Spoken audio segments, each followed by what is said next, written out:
চব্বিশে ছাত্র জনতার জুলাই গণঅভ্যুত্থানের মধ্য দিয়ে শেখ হাসিনার পতনের পরবর্তী সময়ে নতুন রাজনৈতিক দলের আত্মপ্রকাশ ঘটেছে, যা হলো এনসিপি, ন্যাশনাল সিটিজেন পার্টি বা জাতীয় নাগরিক পার্টি।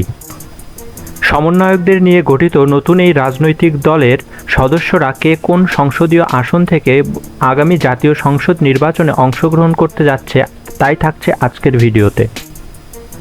এনসিপির জ্যেষ্ঠ যুগ্ম মুখ্য সমন্বয়ক আব্দুল হান্নান মাসুদ জুলাই গণঅভ্যুত্থানের পরবর্তী সময়ে নিজ এলাকা নোয়াখালী ৬ হাতিয়া আসনে বেশ সক্রিয় হয়েছেন তিনি। এলাকার বিভিন্ন কর্মসূচিতে অংশ নেওয়ার পাশাপাশি বিভিন্ন স্থানীয় সমস্যার সমাধানেও তিনি কাজ করছেন।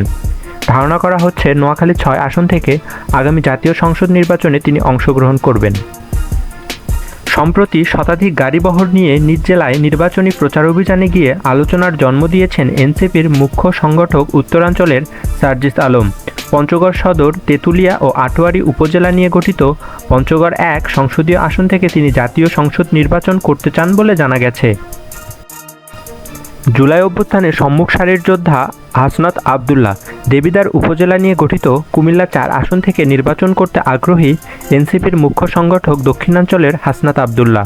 গত কয়েক মাসে এলাকায় বিভিন্ন সভা সমাবেশ ও সামাজিক অনুষ্ঠানে অংশ নিয়েছেন তিনি। দেবিদ্বার উপজেলা নিয়ে গঠিত কুমিল্লা ৪ আসন থেকে নির্বাচনে অংশগ্রহণ করতে আগ্রহী এনসিপির মুখ্য সংগঠক হাসনাত আবদুল্লাহ। এনসিপির মুখ্য সমন্বয়ক নাসির উদ্দিন পাটোয়ারি হাজীগঞ্জ ও শহরাস্তি উপজেলা নিয়ে গঠিত চাঁদপুর ৫ আসন থেকে নির্বাচন করতে আগ্রহী নাসির উদ্দিন। এনসিপির জ্যেষ্ঠ যুগ্ম সদস্য সচিব তাসনিম জারা ঢাকা ১৭ আসন, গুলশান, বনানী ও ক্যান্টনমেন্ট এলাকা থেকে দলের প্রার্থী হতে আগ্রহী বলে জানা গেছে।